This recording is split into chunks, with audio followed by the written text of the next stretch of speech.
Thank you. Well, it's such a privilege and an honor to be invited to speak in front of all of you, and I realize there's a lot of groups here. There's the marrieds, and there's Pastor Don's class, and whoever else wanted to join. So we're going to start today the Defending Life series. Before I do that, I'm going to tell you a little bit about myself because I love to talk about myself. No, I actually don't, okay?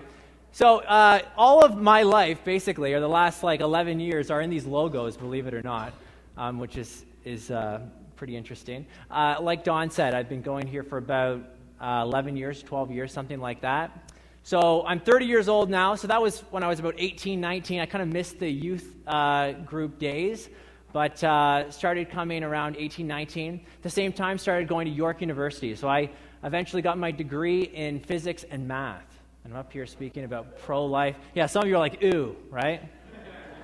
Physics was my major, and minored in math.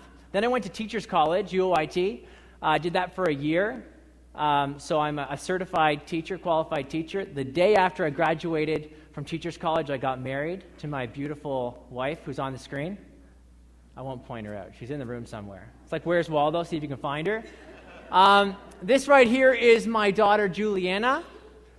She is a joy. She's almost 2 years old now, and there's a bun in the oven. So literally, I may have to run out of here because we're talking 2 weeks or so. We'll have another one. We already have that one, but she'll be in the out of the womb. And this guy right here with the beard, that's me. If you didn't recognize him. Out of Teachers College, I went straight into work at People's Christian Academy. Have you guys heard of People's Christian Academy or the People's Church? Worked there for 3 years, teaching physics, math, family studies, Bible, I taught it all. And then after 3 years, I was hired by York Region District School Board, and I've been doing that ever since, supply teaching, taking contracts, that sort of thing. And I started a ministry called Clear Thinking Christianity. If you go to clearthinkingchristianity.com, you can see some articles I've written and videos and all kinds of stuff. I give presentations mostly on science, actually, the fine-tuning arguments, creation, evolution, those kinds of things, arguments for God's existence, but I also speak on this issue. It's very near and dear to my heart. And starting in the fall, I'm actually going to be attending Southern Evangelical Seminary. I'm going to get my MA in philosophy, hopefully in 2 years. And that hopefully will help me do more of this. And eventually I'd like to serve the Lord full-time, speaking like we're doing today. So let's get started, okay? I have you for 65 minutes, 66 minutes. I'm going to need every single one of those minutes, okay? I got a lot to say. And when I come into my classroom, I teach night school physics, Tuesdays and Thursday nights. So my Tuesdays and Thursdays, I don't even see my family. It's just teaching all day. But when I come into class, and I say, it's going to be a full lesson today, the kids are like, this one's going to hurt, okay? And this is going to hurt you, but in a good way, okay? So let's start by asking you a question. You guys played the game Guess Who?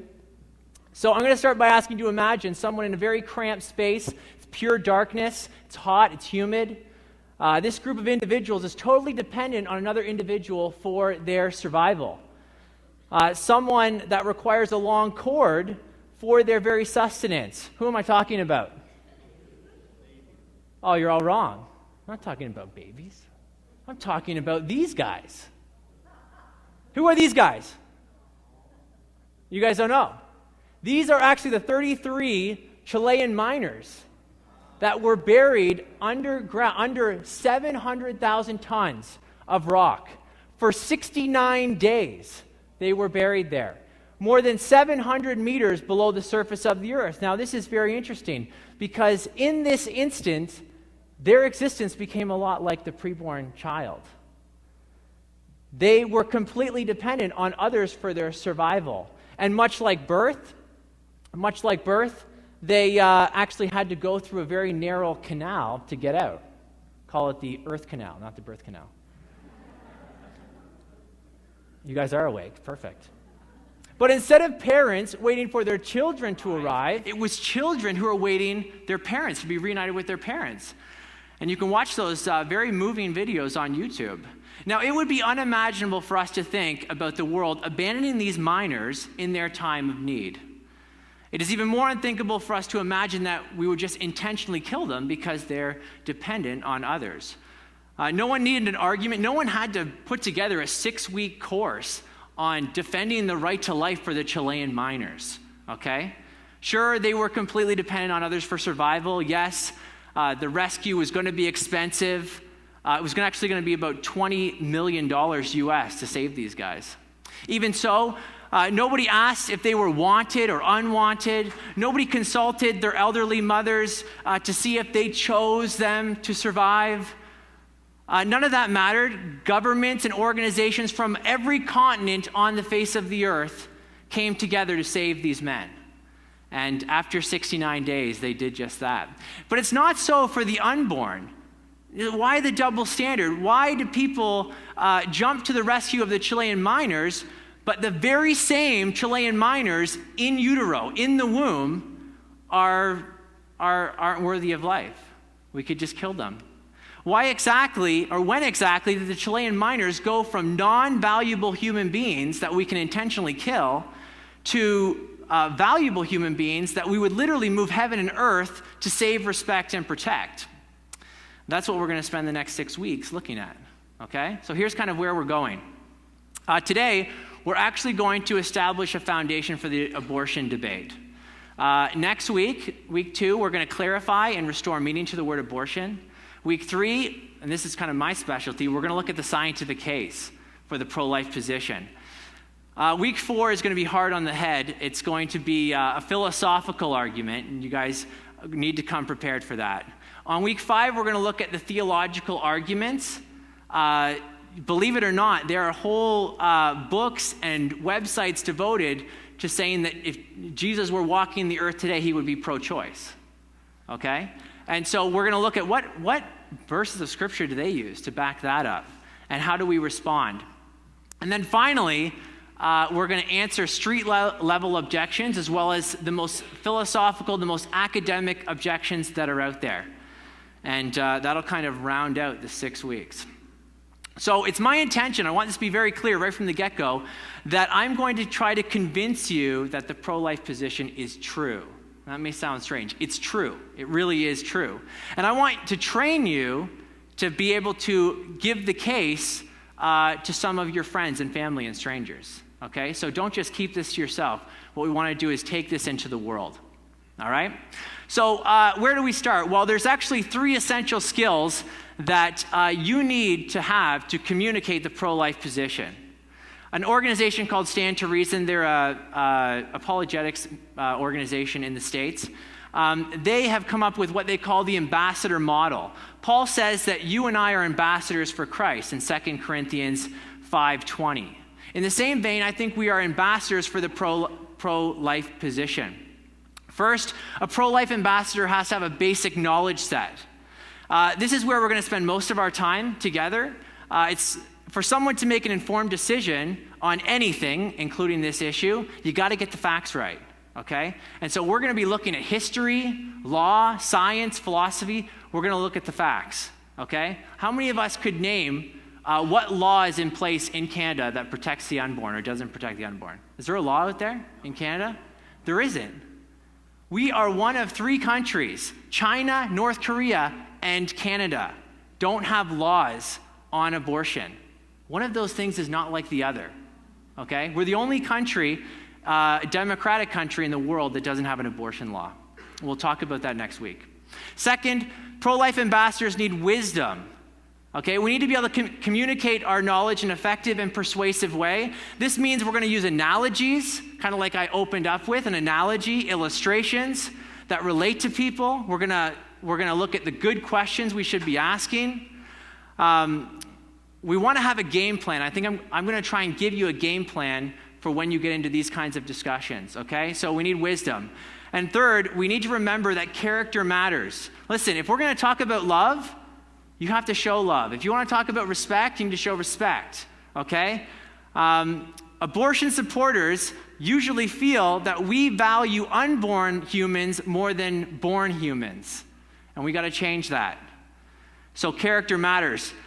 In fact, during the civil rights movement, Martin Luther King Jr., he said, whom you would change, you must first love, and they must know that you love them.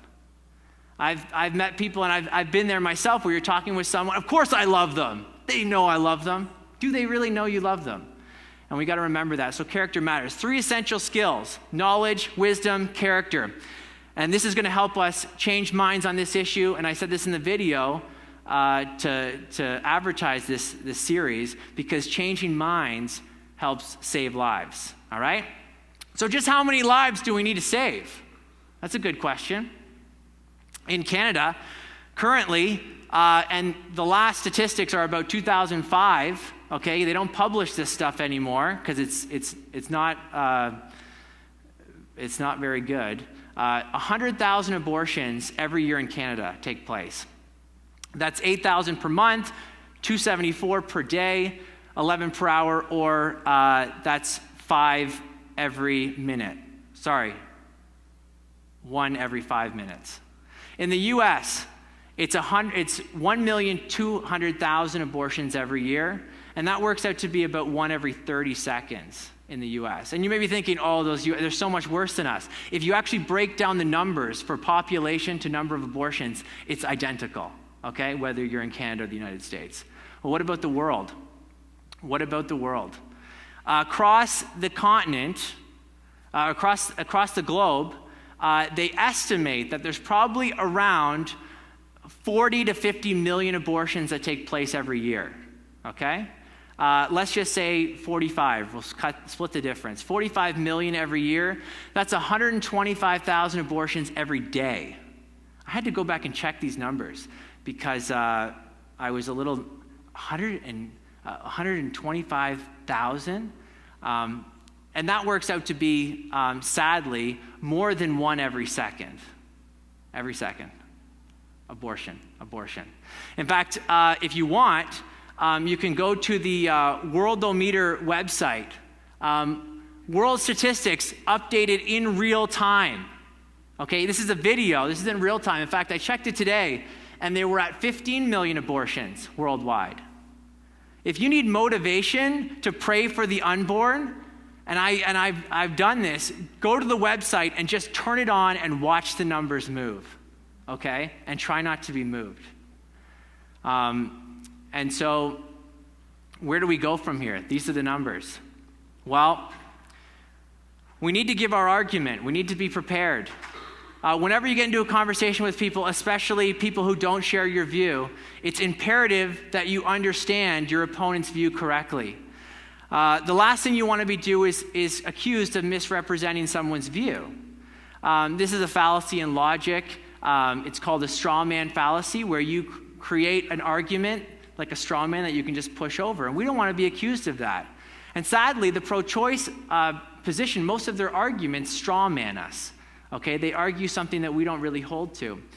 And so having said that, it's quite common that these pro-choice advocates who don't understand the view that we hold will attack a straw man. So what is the view that we hold?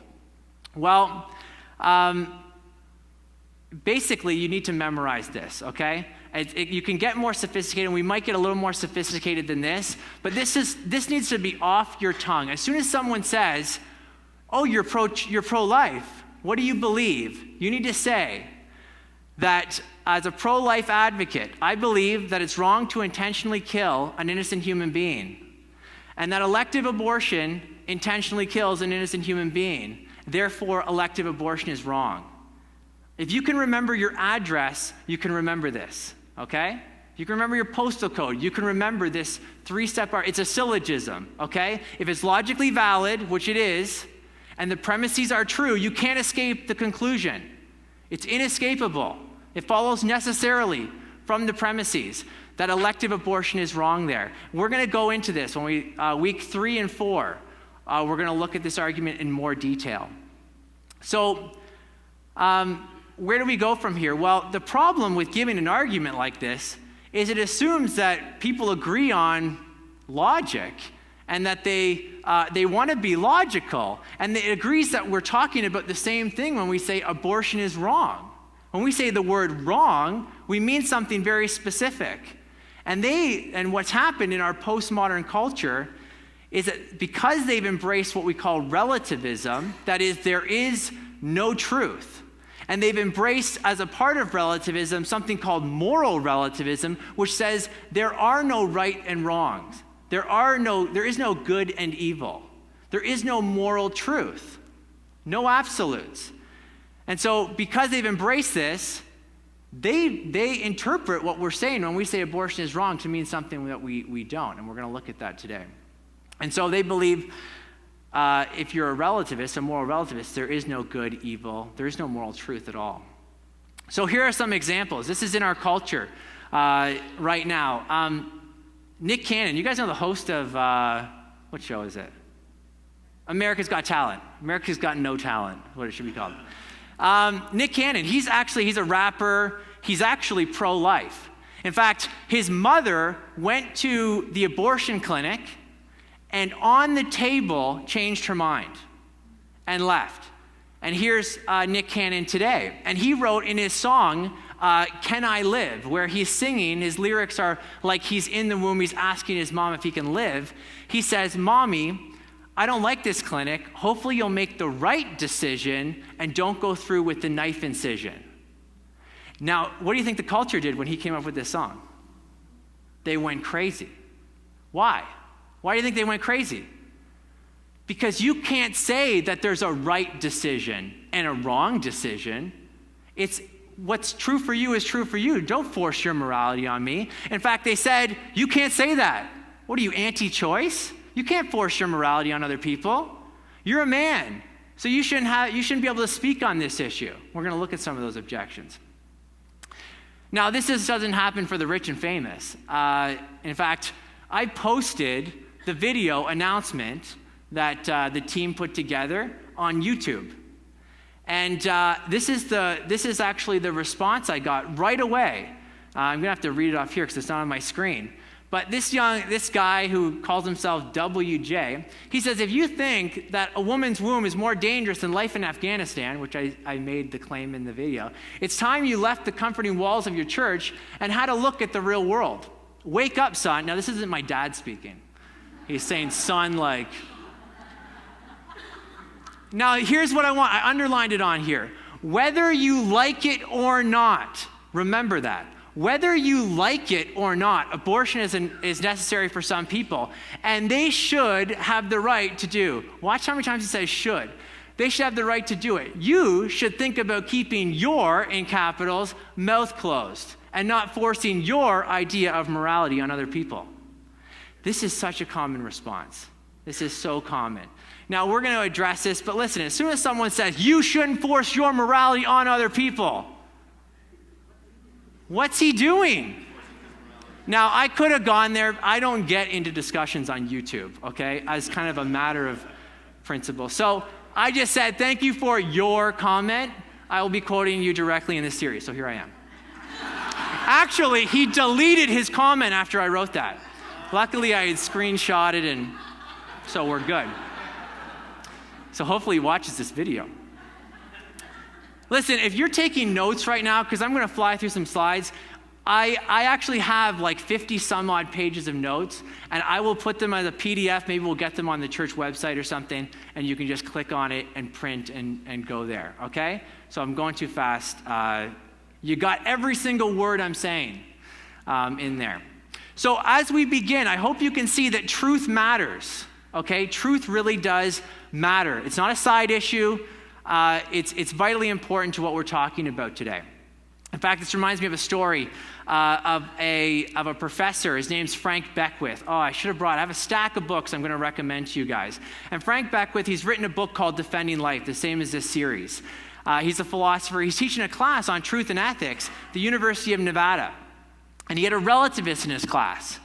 And so after the semester was almost complete, the relativist, who believes there is no truth, puts up their hand and says, Dr. Beckwith, you've spent the entire course talking about truth, but why does truth matter? And he said, do you want the true answer or the false answer? The very question assumed that there was such a thing as truth. In fact, it was a brilliant response. And listen, you can be as brilliant as well. Listen, because relativism is self-refuting. If someone says there is no truth, how do you respond? Is it true that there is no truth? Is that true? You see, it refutes itself. If it's true, what's he going to say? No, it's not true. Well, then why are you speaking to me? Why do you say it? So if it's true, it's false. If it's false, it's false. It's a self-refuting claim. And maybe that was too quick for some of you. So let me give you some examples, okay? I can't speak a word in English. When spoken in English, that's self-refuting. My brother who's here, he's an only child. Right? That's self-refuting. If he's my brother, he can't be an only child. Listen, we're reading to our daughter. She's 20 months old. She's the cutest baby alive. Sorry. And we're reading Winnie the Pooh. And if you watch the show, Piglet, who's a little bit annoying, he comes to Winnie the Pooh's door, and Winnie the Pooh doesn't want to hang out with him. So he knocks on the door, and what does Winnie the Pooh say? Nobody's home. But you have to be home to say nobody's home. Winnie refutes himself. I was at the National Enquirer, I was at the Superstore, and National Enquirer was there. I didn't buy this one. It said, woman gives birth to her own biological father. Does anyone need to investigate that? No. How about the Beebs? Any believers in here? Yeah. Justin Bieber refutes himself in his song, Never Say Never. Because he just said never. But this happens all the time. How about there are no absolutes? What do you say? Are you absolutely sure that there are no absolutes? How about you can't know anything for certain? You've heard people say this. Do you know that for certain? Right? Or they'll say, I know one thing for certain. You can't know anything for certain. You know, they refute themselves. And likewise, things like, you shouldn't force your morality on me, or you shouldn't judge. These are self-refuting claims. And we'll get back to some of those later. Now listen, our culture is steeped in this stuff, okay? It's a postmodern culture. And in 2 national surveys that were done by the Barnett research group in 2002, and this is some time ago, they asked if people believed in moral absolutes. And among Christians, 32% said, this is Christian adults, believed in moral absolutes. Among Christian teens, and I do most of my speaking with teenagers, they said that they found that 9% believed in moral absolutes. Now, this is what they check off. This is the survey. But I know that this isn't reality, okay? Actually, we'll get there in one more second. In The Closing of the American Mind by Alan Bloom, now, this was in 1987. He said, he made the observation that there is one thing a professor can know that can be absolutely certain of. Almost every student entering the university believes or says he believes that truth is relative. The students, of course, cannot defend their opinion. It's just something with which they've been indoctrinated. Now, I don't believe it because I'm with these students on a daily basis. And here's an experiment I did. I said, students, on Friday, we're going to have a pizza party and a movie. Okay, you know your teachers do that sometimes? Yeah. It's bad news. We're going to have a pizza party and a movie. And then on Friday, I show up, and I say, actually, I changed my mind. You know what we're going to do today? A unit test. Now, do you think there was only 9% that said, you can't do that? This isn't fair. This is, you shouldn't do this. No, it was the whole class. It was all 30 students. It was 100%. At that moment, they were moral absolutists, not relativists, because it's not livable. We'll come back to that. Now listen, before we look at how truth or how we know truth exists, we have to define what we mean by truth. 2,000 years ago, Pilate asked the same question that we're going to look at today. In John 18, now, if you come to Sunday morning, we will be in John 18 in 2018. Okay? Sorry. So, in John 18, Jesus just finished telling Pilate that his kingdom is not of this world. Okay? And so Pilate says to him, so you are a king. Jesus answered, you say that I am a king. For this purpose I was born, and for this purpose I have come into the world to bear witness to the truth. Everyone who is of the truth listens to my voice. And then Pilate asked the question that we're going to look at, what is truth? But Pilate didn't stick around to hear the answer. And so here we go. Philosophers call this, they give it a fancy name. Now, Rich isn't here, I don't think. I don't see him. But Rich Davis, he's a philosophy professor. He'd call this the correspondence theory of truth. For the rest of us, this just simply means that a statement or belief is true if it matches up or corresponds with reality. Here's an example. If I said I drove here today in my red Ferrari, how would you know if that's true? It's the interactive portion. Yeah, go and check the parking lot. And if you found this, my statement is, hey, you guys get this. You already heard this talk before? And if you saw this, it would be very false. Very false. That's what I actually drive. It's very reliable. So I know what you're probably thinking. I didn't have to take a philosophy course to know, that this is truth. I didn't know it was called the correspondence theory of truth, but this is common sense. Everybody thinks about it this way. But here's the catch. As soon as the topic is switched to morality, or as soon as the topic is switched to religion, people change what they mean by truth. Everybody uses the correspondence theory of truth, but when the subject is switched from morality, which is what we're going to talk about today, and religion, okay, which we could do a whole lesson on, they change what they mean by truth, okay? So what I would like to do now is I'm going to use an illustration that I learned from a brilliant apologist, Greg Kokel, to bring this home. Here's the question. If I were to ask you what the best flavor of ice cream is, what would you say? Someone yell louder than the rest. All I hear is mumbling. Moose tracks. Moose tracks, that's pretty good. Chocolate, did I hear chocolate? Vanilla, anyone a vanilla fan? Nobody.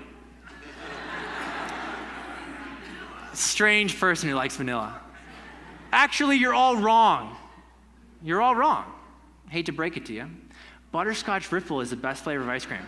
So who's with me? Who thinks Butterscotch Ripple is the best flavor of ice cream? Where are my people? 1, 2, thank you. Thank you. So, who disagrees? Who doesn't like to put up their hand? Yeah. So, we have a problem here. How can that be true and false at the same time and in the same sense? This is a contradiction. No, it's not really a contradiction, because you guys know we're talking about personal preferences. This is like subjective truth claims, okay? They depend on the subject. That's why they're called subjective truth, because they depend on the subject, okay? And it turns out that I'm not actually saying anything about butterscotch Ripple ice cream. I'm actually telling you about myself when I make a claim like this, okay? So I'm saying nothing about the ice cream and everything about me who likes that flavor of ice cream, okay? This is an internal truth, not an external truth. Here's a different question. What medication controls diabetes? Insulin. That's right. Wait. I like to use butterscotch Ripple ice cream to control my diabetes. Does that fly? No, of course not. Because there's a truth to the matter, okay? You're right, it is insulin. So some people prefer, like we wouldn't have the claim some people prefer insulin while others prefer butterscotch Ripple. That wouldn't make any sense, because sometimes the truth, or the truth, objective truth, has consequences, okay? Using ice cream instead of insulin will kill you. Now, if I have diabetes, it doesn't matter if I like insulin or not. It doesn't matter if I believe it works or not. My feelings and beliefs don't change the fact of the matter. Insulin controls diabetes. This is not a claim about personal preferences, like subjective truth claims, like ice cream claims. This is an objective truth claim about the way the world really is. We're describing the way the world really is, okay? And they're also facts about the world that we discover. So there's two types of truth claims. There's ice cream and there's insulin. Did you guys know there's going to be a quiz? Oh, us teachers, we love giving quizzes. Exams? Oh, nothing brings me more joy than to see the look in the students' eyes. Not really. All right, here's our quiz. I'm going to give you a series of questions. You're going to tell me if they are subjective ice cream claims or objective insulin claims. I'm going to put the claim up. Just yell out, okay? Don't put your hand up. You don't hear teachers say that very often. Okay, and listen very carefully. I'm not asking if the statement is true or false. I'm just asking what type of claim it is. Okay, first one. Coke tastes better than Pepsi. Oh, you guys are smart. They are way smarter than you said. Just wait. Yeah. Yeah, you're right. That's an ice cream claim. Very good. It's about someone. Some people might like Pepsi better. What about this? Coke Zero has fewer calories than Coke. That's an objective truth claim. That's about the number of calories that it actually contains. Very good. 2 for 2. Insulin claim. Okay? How about this one? This one brings back memories. The Blue Jays won the World Series in 1992. Yeah, and this turns out to be a historical claim. Okay? It turns out that this relates to when I talk about religious claims like Jesus rose from the dead. That's a historical claim. And it turns out a lot of people say he rose from the dead for you. You know, Jesus rose for you. Or he's the only way for you. And they try and relativize our religious claim.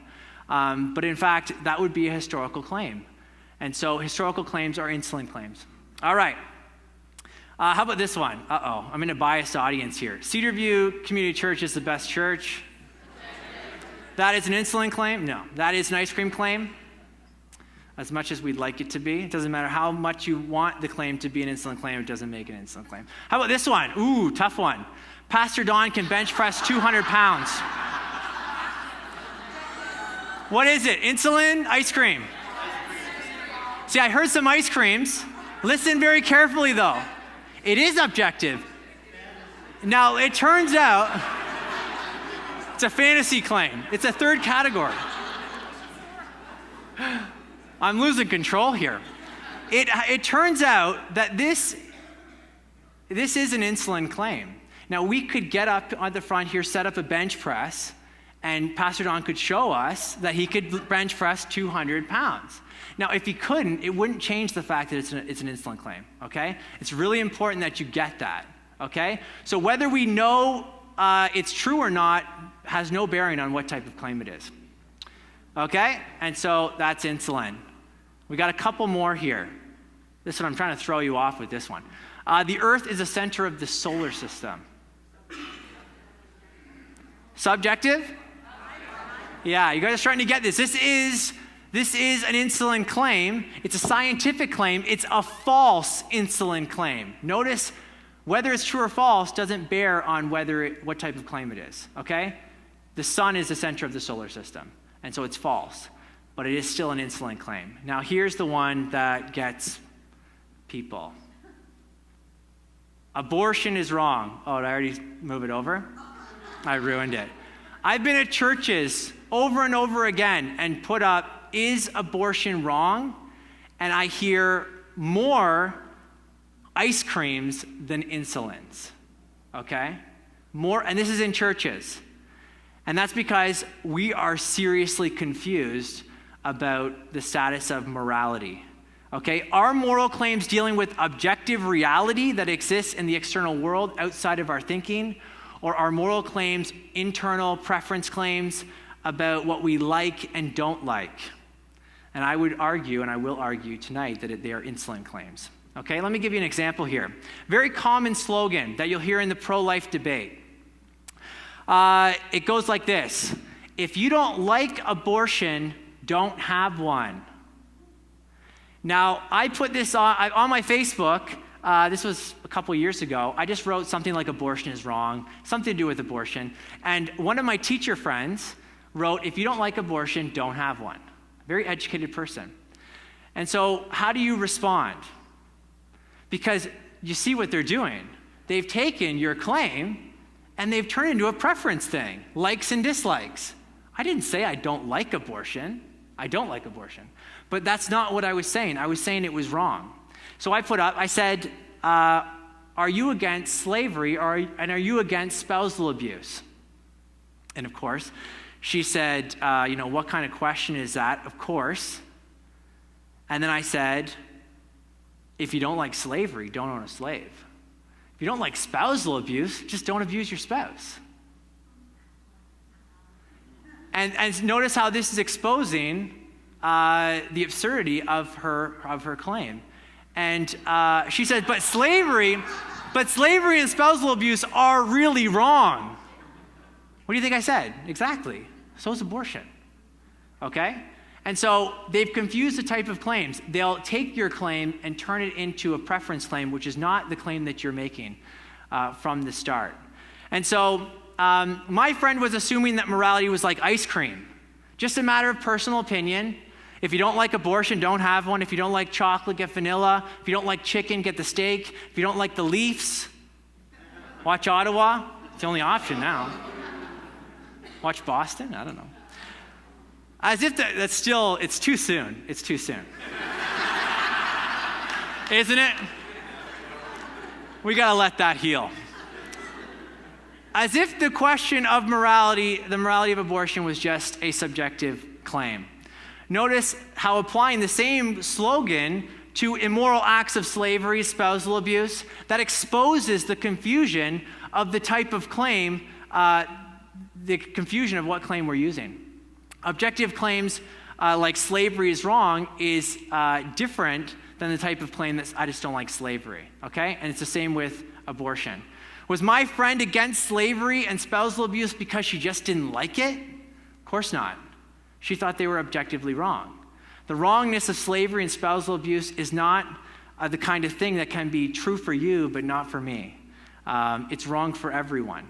And so could you imagine if a court brought an abusive husband in front of a judge, and the judge says, well, I don't beat my wife, but that's just true for me. Some husbands love their wives, others beat them.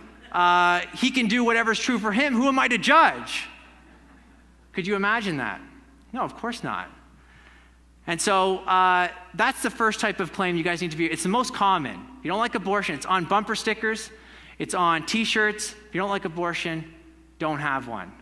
I think we've covered that. How about this one? This one's a little bit trickier.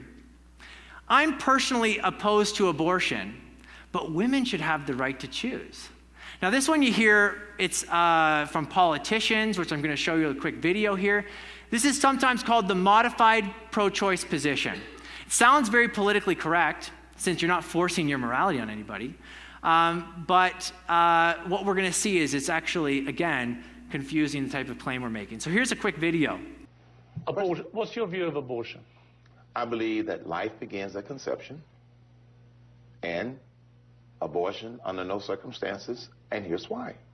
No circumstances? No circumstances. Because many of your fellow candidates, or certainly Yes. some of them, Yes. qualify that. They qualify, but... Rape and incest and Rape so and on. incest, but... Are you honestly saying, again, a tricky question, I know. That's a trigger question. But you've had children, grandchildren. Yes. If one of your female children, grandchildren, was raped, you would honestly want her to bring up that baby as her own? You're mixing two things here, Pierce. Why? Okay? You're mixing two things. But that's what it comes down to. No, it comes down to it's not the government's role or anybody else's role to make that decision. Secondly, if you look at the statistical incidence, you're not talking about that big a number. So what I'm saying is it ultimately gets down to a choice that that family or that mother has to make.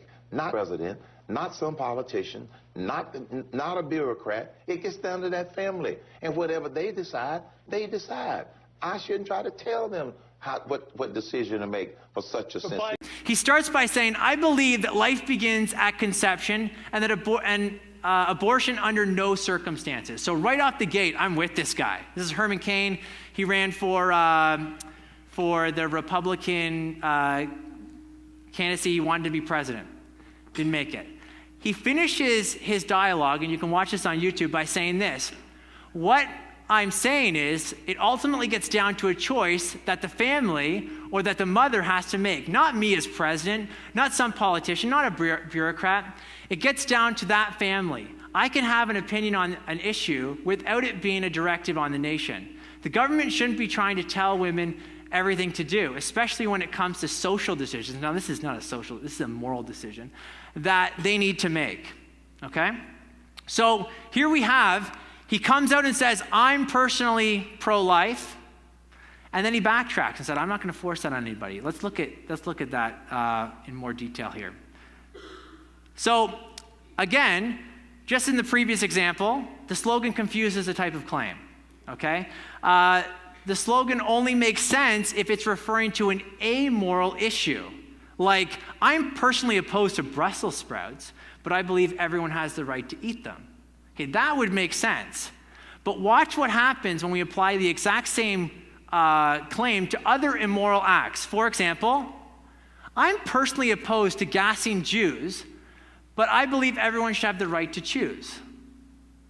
Or, I'm personally opposed to raping women, but I believe everyone should have the right to choose.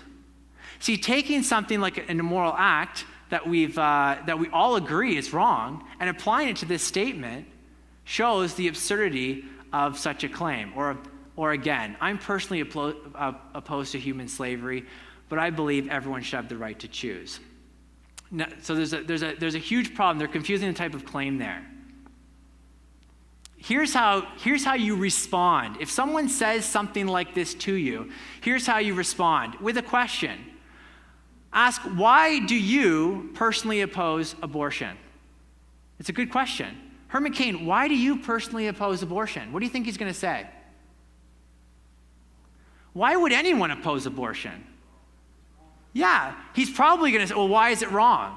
Because it kills a baby? Is what most people are going to say. Otherwise, why would you oppose it, right? So he's opposed to it because it kills a baby. And here's, gently and graciously, here's how you respond. You say, let me see if I understand your view correctly. Now, instead of the word abortion and choose, you're going to change your terminology. Because they've just told you that it's wrong to they oppose abortion because it kills a baby. So you're going to say, so you're saying to me, you're personally opposed to killing babies, but women should have the right to kill babies. And I've used this on people, and it doesn't sound right when you say it like that, right? And so this is one way you can expose the inconsistency here, the bankruptness of such a slogan. Now, here's a quote. I want to make one more general point about this argument. And it comes from Randy, what's his name again? Yeah, Randy Alcorn. Comes out of a great book that he's written. Here's the quote. He says, some people have the illusion that being personally opposed to abortion while believing others should be free to choose it is some kind of compromise between the pro-abortion and pro-life position. It isn't. Pro-choice people vote the same as pro-abortion people. Okay, so he's making a distinction between pro-choice and pro-abortion. Both oppose legal protection of an innocent unborn. There it is. Both are willing for children to die by abortion and must take responsibility for the killing of those babies, even if they do not participate directly. Now, here's the kicker. To the baby who dies, it makes no difference whether those who refuse to protect her were pro-abortion or merely pro-choice. Okay? So Randy makes a very profound point against this modified pro-choice position that should make these people feel very uncomfortable. By trumpeting that they are personally pro-life, they are trying to lay a claim to a moral high ground. I believe this, and I believe, I'm not going to force my morality. They're trying to take the moral high ground. However, their willingness to allow others to choose abortions makes them guilty as the most staunch pro-abortionist. Okay? So these are the two claims. And a host of others reveals not only the deep misunderstanding of the nature of the abortion debate, but also a confusion about what it means to say that something is really wrong. Listen, why do I believe that morality is objective? It's because if morality is just personal preference, you can't call anything wrong. And there are some things deep down that we all know, our moral intuition tells us that this is wrong. In fact, I mean, you could take any story. In the last 2 weeks, you could come up with story after story about just the most immoral acts that have taken in Ohio and even in Ancaster. But here's the Sadie Hook elementary school shooter, killed 20 elementary school students. Adolf Hitler, Osama bin Laden, the list goes on and on. If you want to say that what they did was wrong and you're not just giving your personal opinion, what they did was actually wrong, then you must believe that morality is objective like insulin. In fact, during the Nuremberg trials, when they tried the Nazis, their argument, their defense was, hey, it was our culture, it was our society, we made our own rules, it was okay to kill Jews. But what they did was they prosecuted these people and in fact killed most of them through capital punishment by saying there's a law above your law. There's a moral law that is outside of us all, and you have violated it. If you want to think of the law, the moral law as something, I like to explain it this way, because I'm a physics teacher. I say the moral law is like the law of gravity. It doesn't matter where you go in the universe. It doesn't matter if you believe in it or not. It doesn't matter. You can't escape the reality of gravity. If you jump out of a plane, oh, he made it. His buddy doesn't, though. If 2 a.m, when you're making these presentations, no stickmen were hurt during the making of this presentation. Okay. Gravity, you can't escape it. And just as gravity is an objective feature of the universe, so is the moral law. The objective moral law exists outside of us all, and in fact, it's given through God's command, and it's grounded in his nature. Now, I Googled God. I couldn't find an image, so there's a light, okay?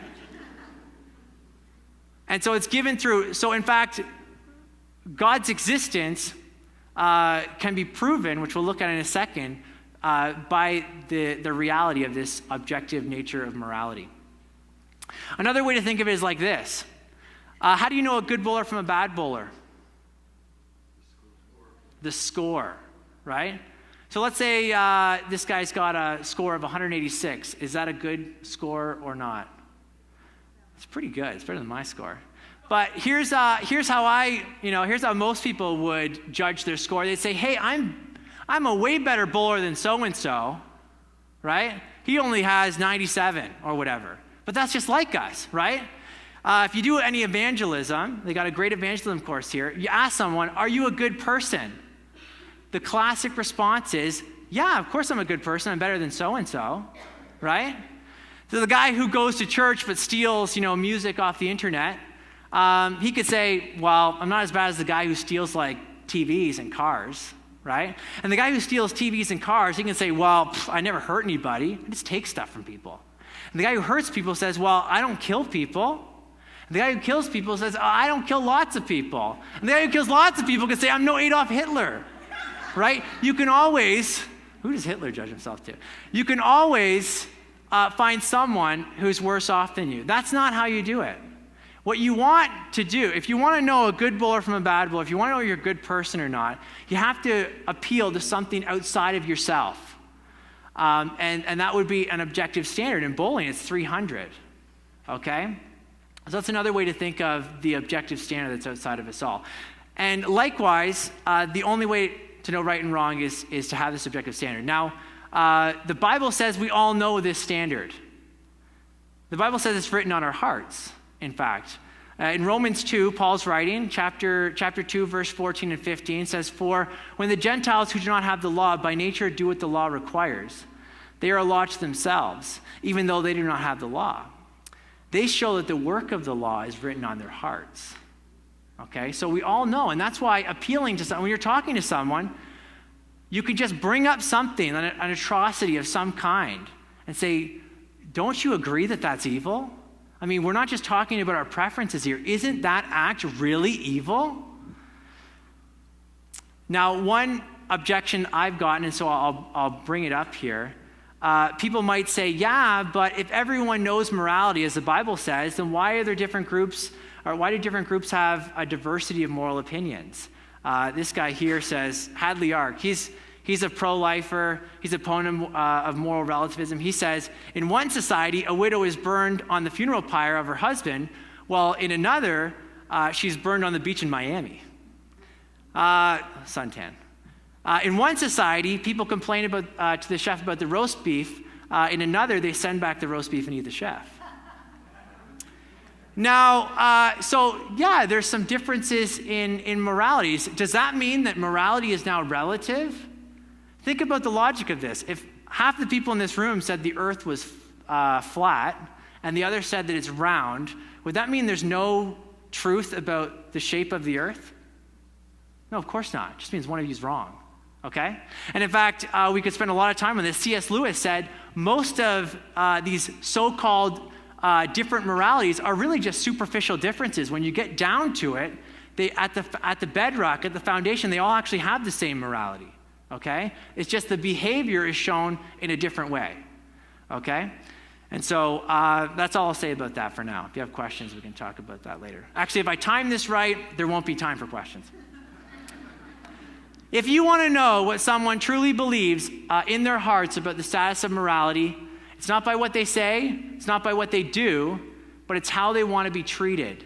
Everyone wants to be treated like morality is an objective feature of the universe, okay? As C.S. Lewis would say, if someone says that there's no objective morality, cut in front of them in line, okay? So next Wednesday, when those colors come up, forget this, just cut in front. And you'll see, everyone thinks that morality is objective in those situations. Frank Turek, he's an apologist. He says, we know people's beliefs about morality not by their actions, but by their reactions. Okay? So here's a couple of illustrations for this. I talked about Frank Beckwith. He's a philosopher. He was on a radio show with a radical relativist feminist, okay? And they're debating truth. And she's going on, this feminist is going on and on and on about how there is no such thing as truth and you Christians just force your morality and so on. And as she's doing this, he picks up her purse. This is awesome. He picks up her purse and he starts going through it, okay? And she's not really catching on. He puts it right on the table, looking at her phone, putting it down, looking at, all those things in her ladies' purses. I don't know what's in there. And she's, whoa, what are you doing? You can't do that. Wait a second, are you the person that just said that what's true for you is true for you, what's true for me is true for me, I can do whatever I want, that there's no moral absolutes, there's no right and wrong? Well, guess what's true for me? I go through ladies' purses. Because I want to see if there's anything in there that I want to take. And so he made the point on live radio that she couldn't live it. She can go on and on and on about this relativistic philosophy, but when it came down to it, she couldn't live it. Okay? So you can tell what someone believes about morality by their reactions. Here's another story. I don't know if this is true or not. There's a story about a philosophy class. One of the students chose to write a paper on why moral relativism is true. Oh, brilliant paper. They gave the argument from diversity, which I think we dealt with. An argument from tolerance they went through. Oh, it's just beautifully written. And it was handed in an orange folder. And the professor got it and marked it, said, I don't like orange folders, and put an F on it. Gave it back. The student was not impressed. The student came to the professor after class and said, what's going on here? This is beautiful work. And he said, wait a second, which paper was yours? Was yours the one that argued that there's no such thing as moral absolutes? That there is no right and wrong? That what's true for you is true for you, and what's true for me is true for me? And that you shouldn't force your morality on people? Yeah, that was it. Yeah, I don't like orange folders. You get an F. And so he made the point. I think if it's a true story, he changed the grade because it was well written, but he couldn't live it, okay? He couldn't live it. It was just academic. The last illustration is this. I like to watch debates. In fact, I'm going to be involved in a debate at Redeemer University on the pro-life issue. Is abortion immoral? Coming up in the fall. And so here's a debate on does God exist? It's with an atheist. And the atheist, I was watching the debate, the atheist came out, and at one point in the opening speech, they railed against Christianity for all the evil done at the hands of Christians. They brought up the Crusades, the Salem witch trials. They blamed the church for oppressing women, for being intolerant, homophobic bigots. Right? Maybe you've seen that? Yeah. But then in his next speech, he came out and he said that there is no objective morality. There's no moral objective standard outside of nature. Morals are just a biological adaptation that we've evolved through evolution. And that you have your moral truth and I have mine. And so he refuted himself in the midst of making his argument. Which is it? You can't have it both ways. It's contradictory to say that that's evil and then to say there's no such thing as evil. In fact, Richard Dawkins does that all the time, very famous atheist.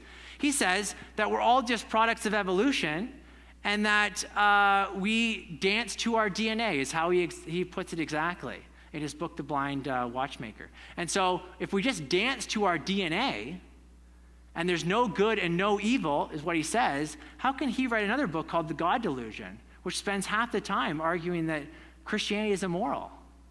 It's completely inconsistent. In fact, the existence of evil is actually an argument for God's existence, not against God's existence. You guys know that? So if someone says there is so much evil in the world, therefore I'm not going to be a theist or a Christian, you should point out, okay, so you agree that there's evil in the world.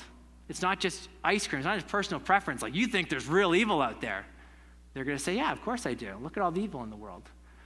Okay, so if you want to say something's evil, you must have a standard on which to adjudicate between good and evil. That's outside of us. Well, it turns out the only standard outside of us that actually puts any moral obligation on us is God. And so this is actually an argument that many philosophers use for God's existence. If evil exists, therefore God exists. Okay? And so we shouldn't shy away from that. In fact, C.S. Lewis, standard reading for all Christians should be Mere Christianity. And in his book, he says, my argument against God was that the universe seems so cruel and unjust. But how had I gotten this idea of just and unjust? A man does not call a line crooked unless he has some idea of a straight line. What was I comparing the universe to when I called it unjust? Of course, I could have given up my idea of justice by saying that it was nothing but a private idea of my own, personal preference, ice cream. But if I did that, then my argument, the problem of evil, against God collapsed too. You get it? So C.S. Lewis, he was an atheist. He moved to eventually Christianity. And this was one of the powerful arguments that got him there. Now listen, notice I'm not saying this because a lot of people will leave here and say, yeah, those atheists, they're so immoral or something like that. Notice I'm not saying that you must believe in God to be moral. We already said it's written on all of our hearts, okay? Atheists can be just as moral and even more moral than Christians. Atheists can know right and wrong, good and evil, but here's the thing, they can't account for it. They can't ground it. And so an atheist can say that all of these things, sexual assault is wrong and murdering a child is wrong and so on and so forth. However, they can't ground it. They have no objective standard on which to make those moral pronouncements. In fact, this is the interesting thing, is the atheist, if they would like to make these moral claims, they have to borrow a theistic or Christian worldview to do that. One philosopher said, it's like the child who is held up by their father while the child slaps him in the face. They have to be actually held up to do that. And so these atheists, to argue against God, need God to make the argument. So it turns out there's 7 fatal flaws to relativism. There's a book called Relativism. It's written by, I'll bring it next class. It's written by Greg Koukl. It is, and Frank Beckwith. It is the most phenomenal book on the topic of relativism. And they make these 7 arguments. They say that if moral relativism is true, then the moral relativists cannot accuse others of wrongdoing. We looked at that. They can't complain about the problem of evil. We looked at that. They can't place blame or accept praise. And I'll just whip through some of these other ones. They can't make charges of injustice. They can't make sense of moral improvement. In fact, so we've moved out of racial slavery. If we went back and started going through human slavery again, well, that wouldn't be devolving morality. It would just be a change in morality. They can't say we've improved our morality because you need a standard on which to say that we have made improvement. In fact, you can't even have a moral reformer. Someone like Martin Luther King Jr., he would be, or William Wilberforce or whoever, these would be bad people because they went against the culture. And our culture is it subscribes to cultural relativism. The culture decides what's right and wrong. So if someone comes in through the culture to say, no, what we're doing is wrong, well, by definition, they're the evil one, okay? And so you can't have a moral reformer if you're a relativist. Number 6, they can't hold a meaningful moral discussion. I mean, it's just personal preferences. It's just, I don't like Brussels sprouts, you like Brussels. There's nothing, it's just talking about likes. You can't have moral discourse. And finally, you can't even promote the obligation of tolerance. And they the moral relativists like to say, they are the tolerant one. But the problem is, on their view, there is no tolerance. Tolerance would be an absolute. They want to say everyone has to be tolerant. Well, why is that if you're a relativist? That's their one absolute. You must be tolerant. And so tolerance actually refutes the relativist claim if they want it to be an absolute that applies to everyone. So what we'll do is I'm going to show you. Now, can we get sound? Because this video is going to require sound. Do you know?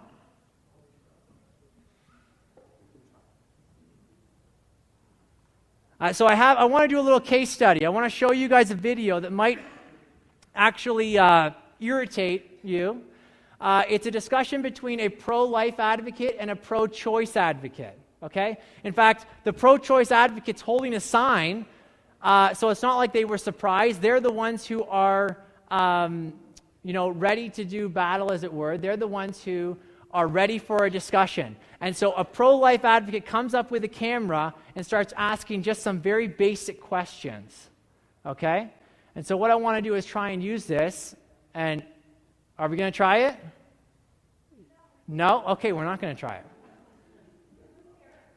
Does anyone have any questions at this point? I was hoping to avoid this. Does anyone have any questions or comments or concerns? No? When will it be online?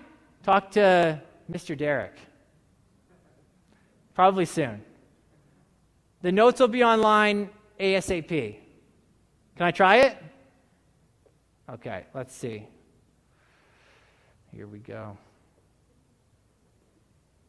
I think abortion is such a bad thing. Do you want to hold your sign up? If you think abortion is a bad thing, don't have one. But believe me, you can't tell me or anybody else. So do you think that, you don't think it's like an issue of affecting another person's life? What do you mean? Well, for example, like I can't go in and kill somebody, like I can't walk into the 7-Eleven right next door and just kill the clerk because I'm murdering him, right? So, and that would be wrong, right? If I was to walk in. So what's the difference if it's another human being and it's in the womb? What's the difference between if you're killing it in the womb or if you're killing it inside of a 7-Eleven? Well, okay, first of all, medical liability against the public world. Before that, there's no contest. And see, abortion, killing, is not really an issue. The issue is that a living woman of childbearing age definitely has rights. And I believe that you have no right whatsoever to tell somebody else what to do. But what if, but you don't, it seems to me like what the people out there are saying is that you're affecting another human's life. Like they're not trying to tell you, what kind of underwear to wear or anything like that. What they're saying is that you're actually killing another human being. And are you saying that you don't agree it's another human being? I agree it's another human being when it pops out of the lady. So all of a sudden it magically turns into a human being? Yeah. Even though there's babies? Not everybody in this country is Christian. Everybody has different ethics. And you cannot legislate ethics. There is supposed to be a separation between church and state, and clearly that is not happening in this country Well, today. yeah, it's true that not everybody's a Christian, but what would you say to people that say, like, we all as a society agree that it's wrong to go in and kill a clerk at 7-Eleven, right? Because it's fundamentally wrong. You're actually taking his life. So that's what possibly these people are saying, is that there's a fundamental right that's being taken away from another human being. That's been understood. And that they're not... It's the same question you've been asking me. It's the same question I've been asking. No, but, well, the reason I ask it again is because you said it's just a Christian belief. But No. these people... 24 weeks. Before that, there's no contest. Okay? Now listen, some people believe it's a life of the moment conception, some people don't. But we have to be tolerant in this country, and for the people who do, they cannot have an abortion. For the people who don't, it's up to them. But what would you say about, if it is actually taking another person's life, don't we need to be tolerant of their right to live? So let them have babies. But you know what? We also No, I mean the actual baby that's getting killed in the womb. This is really making no sense. So you don't think it's another person that's getting killed in the No, womb? I personally don't, but that's not even the issue.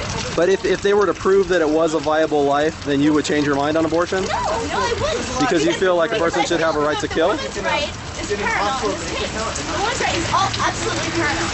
Because So even to another human, but then if you apply that logic, couldn't you apply that to actually, if you were to say, okay, well, if you don't like your kid, then you can kill it when they're 1 year of age, because why is that? no, I mean, when somebody's an infant, it is not all right to kill them. They are a fetus, the woman's right, the woman's right, paramount, the fetus is right. But what would- We gotta go. Okay. All right. That was painful to watch, right? So did you spot some of those relativistic claims? I just put up some of the claims here. The first thing she says, the first words out of her mouth, she's got the sign, and there must be some camp out there or something teaching them to say this. If you think abortion's such a bad thing, don't have one. First words out of her mouth. And what do we know about that? She's confused, right? About what kind of issue we're talking about. She makes some claims that we're going to look at later on in the series, like a woman's rights are paramount in this situation. So what she's saying is the right to choose to kill your child is a paramount right to the fundamental right to life. Okay, and we're going to look at the difference between what's a natural right being a right that you get just in virtue of what kind of being you are, that is a human being, the right to life, and what's called positive rights, legal rights, the legal right to drive a car, that sort of thing. She's saying, well, the right to choose, that actually is above the natural right of life. She says, you have no right whatsoever to tell someone else what to do with their body. What do you say to something like that? Again, we do tell people what to do with their own bodies all the time, okay? So that statement is just bogus. We tell people they can't take their bodies and go to Florida and leave their 2-year-old at home for the week by themselves. In fact, she makes a scientific error. It's not her body. It's not the woman's body. And so we're gonna shed some light on the science of genetics and how that weighs in on this. And I got a couple more here. Not everyone in this country is a Christian. Again, she thinks this is a Christian argument. Our argument is not whether you're Christian or not. In fact, an atheist can make the same argument that we make, okay? It's wrong to take the life of an innocent human being. Abortion takes the life of an innocent human being, therefore abortion is wrong. She says, I believe it's another human being when it pops out of the lady.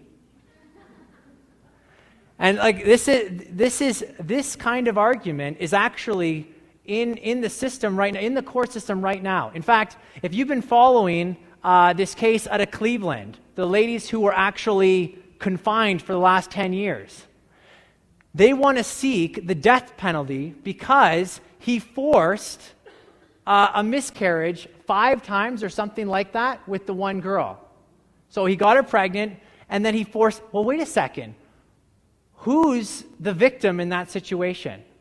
They want to charge him with the death penalty. So they're saying before it pops out of the lady, it's a human being. Right? And yet, if you look at in Ohio, I think it's also in Ohio, the Kermit Gosnell case that's going on, he delivered babies and then killed them. Well, what's stopping us from doing that? If you can kill them 5 minutes prior to in the womb, why not deliver them and then kill them?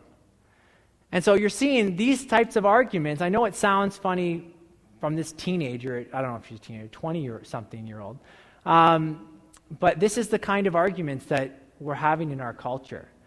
And so this relativism thing is all over the place, okay? It's not just in this particular debate, the pro-life, pro-choice debate, but it is central, and you need to get this foundation. In fact, I have a couple of friends, their full-time job is in pro-life ministries, okay? That's how they get their paychecks. And when I asked them about, how do I start this course, they said, you need to lay the foundation. Because it always comes back to this. We're talking past each other. I'm saying it's wrong. They're saying, well, if you don't like it, don't have it. We're not communicating.